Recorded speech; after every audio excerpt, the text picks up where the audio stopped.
Cheers, I do buckaroos. How the heck are ya? Hey, it is Cinco de Mayo as I do this video. It's a Wednesday. I'm not typically out drinking on a Wednesday. Well, I'm not out. I'm at my pub. I'm home, but I don't typically drink on a Wednesday. But I thought I'd have a couple out here with you.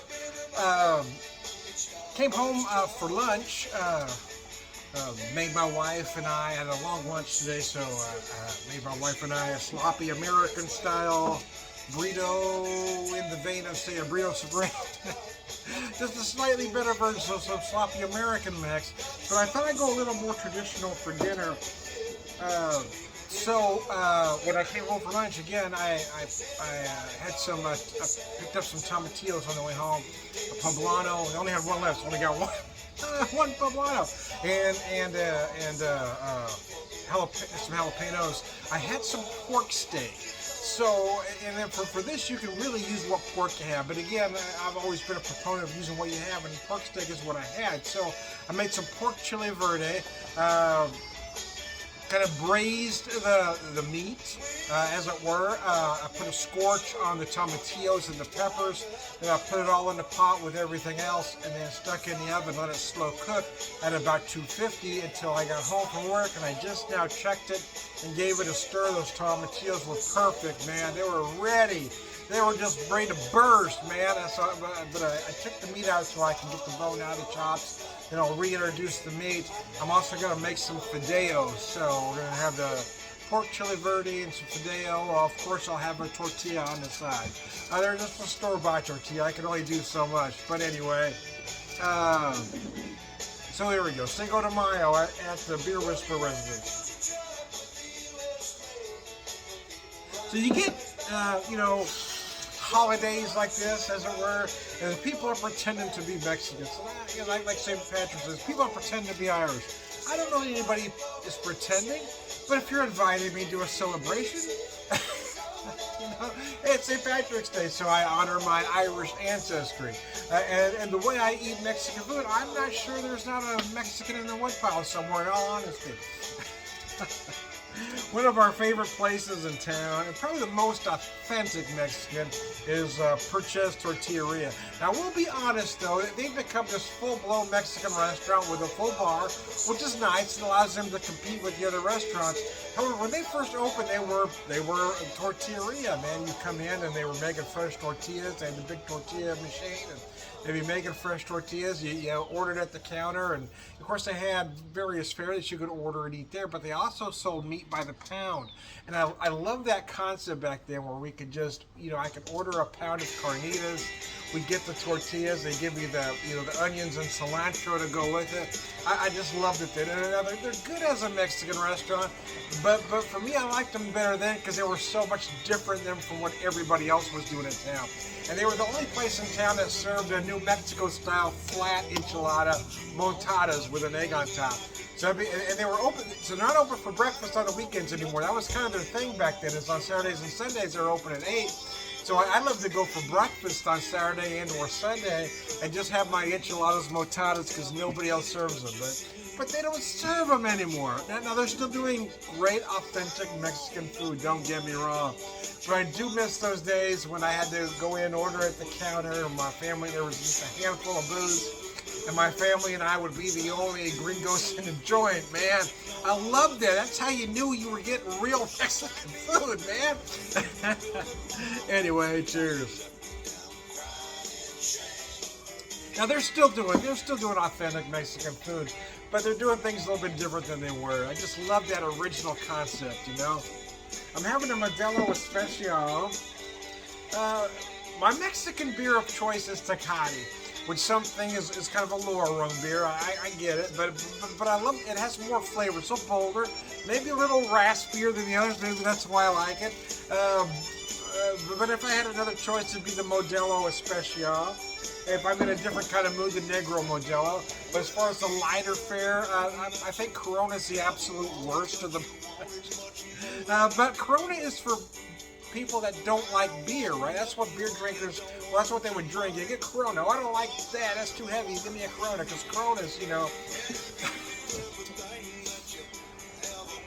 like making love in a canoe. It's fucking near water. Anyway, cheers.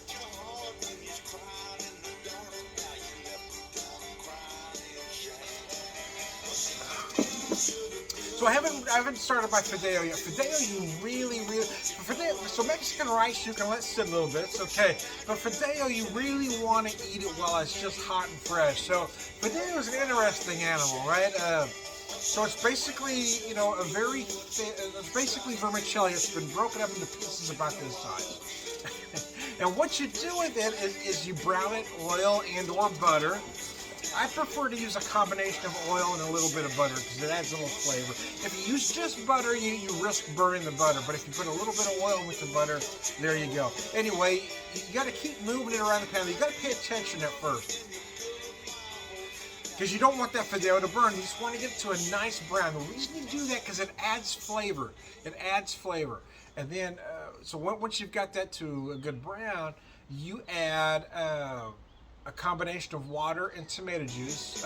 For one package of fideo, I use 2 cups. Some like a little drier, some a little wetter. Use what you like. I like 2 cups per one package. But anyway, yeah, you add it real slow, man, because you got to pour just a little bit of water. Just keep it stirred, because it'll whoosh. You know, it'll steam up as soon as you put the water in. I make a spot and I put it in the middle and keep stirring as I'm pouring. And it'll eventually stop doing that. You get it all in there. You put a lid on that pan, and then you let it simmer about 20 minutes.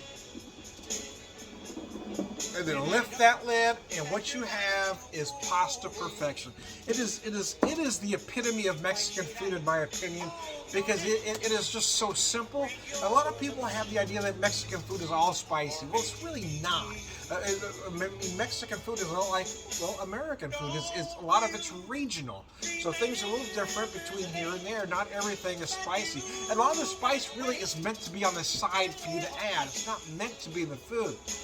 That, fideo is basically, the pasta, water. Okay, I'm going to tell you a little secret here. I tend to use a little chicken stock instead of water because it adds flavor. And sometimes I use that tomato chicken broth that they sell, or the bouillon. Use a little bit, just put a little bit of that in the water because it adds a little extra flavor. But anyway, the bottom line, though, it's a very simple thing. It's very simple to do. It's a simple taste. I just remember a neighbor growing up when I was a kid. My mom and dad's friends, they would make it all the time, and I was about 12 or 13, I think, when I asked how it was made, because I was doing a lot of cooking by then. So it's just water, tomato sauce. You're kidding me? Because the flavor is just so amazing. It makes you feel like there's so much more in it.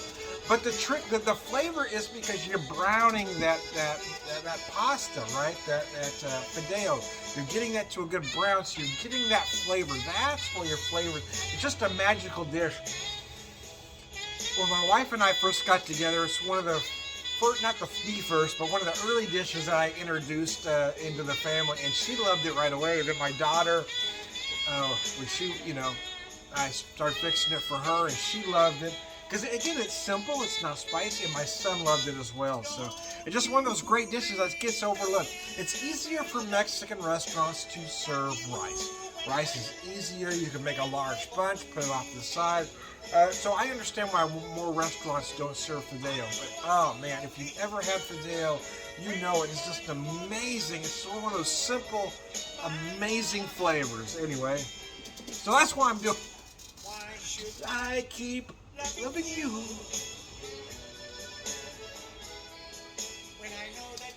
I spent more time in bars than most kids really ought to. And I can't tell you how many times I heard the song on the jukebox ad nauseum. Especially later in the evening as folks start getting sad, crying in their beer. You start hearing a lot of Freddie Fender going on. Anyway, I am Tom the Beer Whisperer. Happy Cinco De Mayo. Beer evangelists, for living, beer drinking, purveyor wisdom, and